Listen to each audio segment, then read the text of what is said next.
কাদের হাতে উঠবে 2026 football world cup? Football বিশ্বকাপের মহরণ শুরু হতে বাকি এখনো কিছুটা সময়। তবে মাঠের লড়াই শুরুর আগেই মাঠের বাইরের পরত জমতে শুরু করেছে। ফুটবল প্রেমীদের মনে এখন একটাই প্রশ্ন, কার হাতে উঠবে 2026 ফিফা বিশ্বকাপের সোনালী ট্রফি? ফুটবল পণ্ডিত ও বাজিগরদের নানা সমীকরণের মাঝে এবার হাজির হয়েছে সম্পূর্ণ ভিন্নধর্মী ও চমকপ্রদ এক ভবিষ্যৎবাণী। কম্পিউটার ও জটিল অর্থনীতিবিদ গাণিতিক ইকুয়েশন ব্যবহার করে জানানো হয়েছে আসন্ন 2026 বিশ্বকাপের ট্রফি এবার যাবে নেদারল্যান্ডসের হাতে।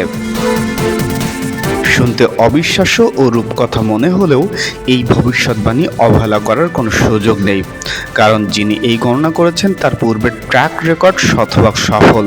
তিনি হলেন বিখ্যাত জার্মান অর্থনীতিবিদ জোয়াকিম ক্লেমেন্ট।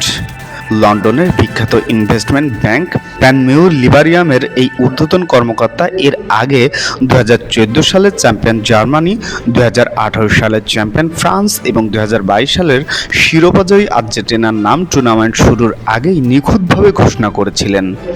টানা 3 বার তার গাণিতিক মডেলের ভবিষ্যৎবাণী মিলে গেছে শতভাগ। সাধারণত ফুটবল বোদ্ধারা কোনো দলের শক্তিমত্তা পরিমাপ করেন খেলোয়াড়দের ব্যক্তিগত ফর্ম, স্কিল বা কোচের প্র্যাকটিস দেখে, কিন্তু অর্থনীতিবিদ জোয়াকিম ক্লেমেন্ট মডেলের ভিত্তি সম্পূর্ণ আলাদা। এটি একটি অত্যন্ত জটিল ও নিখুঁত গাণিতিক হিসাব, যেখানে ফুটবল দক্ষতার পাশাপাশি যুক্ত করা হয় সামাজিক, অর্থনৈতিক ভূ। ক্লেমেন্টের দেওয়া তথ্য অনুযায়ী তার মডেল বিশ্লেষণ করা হয়।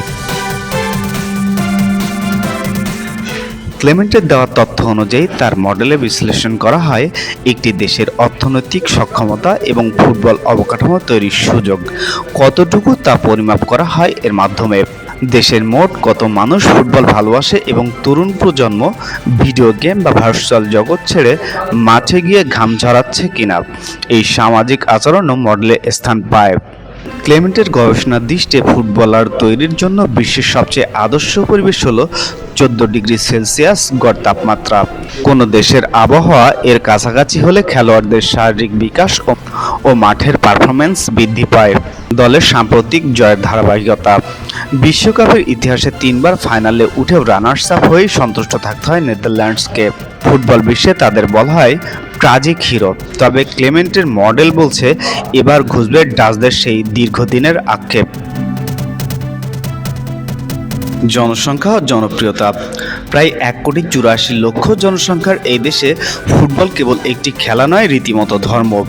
নেদারল্যান্ডসের গড় তাপমাত্রা 10.5 ডিগ্রি সেলসিয়াস, যা ক্লেমেন্টের তত্ত্বে ফুটবল প্রতিভা বিকাশের অত্যন্ত কাছাকাছি। দেশটির মাথাপিছু জিডিপি আয় $77,000, যার সুবাদে উন্নত একাডেমি ও বিশ্বমানের প্রশিক্ষণ নিশ্চিত করা সম্ভব হয়েছে।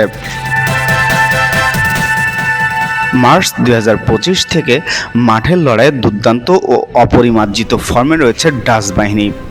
ক্লেমেন্ট তার ভবিষ্যৎবাণীতে ফাইনালিস্ট ম্যাচটির রূপরেখা এঁকেছেন। তার হিসাব মতে 2026 সালের 19 জুলাই যুক্তরাষ্ট্রের মেটলাইফ স্টেডিয়ামে অনুষ্ঠিত হাই ভোল্টেজ ফাইনালে ডাচদের প্রতিপক্ষ হিসেবে মাঠে নামবেন পর্তুগাল। ক্রিস্টিয়ানো রোনালদোর দেশ পর্তুগাল বনাম ডাচদের এই সম্ভাব্য ফাইনাল ফুটবল ইতিহাসের অন্যতম সেরা আকর্ষণীয় ম্যাচ হতে যাচ্ছে বলে ধারণা করা হচ্ছে। ভাগ্যের খেলা ও বাজিবাজারের উল্টো সুর।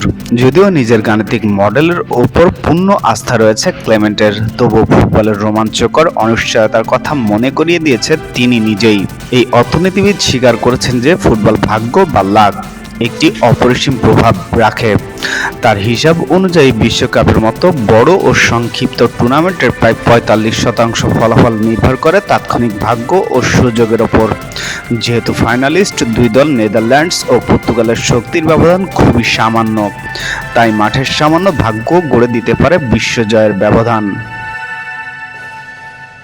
আশ্চর্যের বিষয় হলো আন্তর্জাতিক বাজি বাজার ও বুক মেকারদের বাজিকরদের তালিকায় নেদারল্যান্ডস বর্তমান রয়েছে 8 নম্বরে।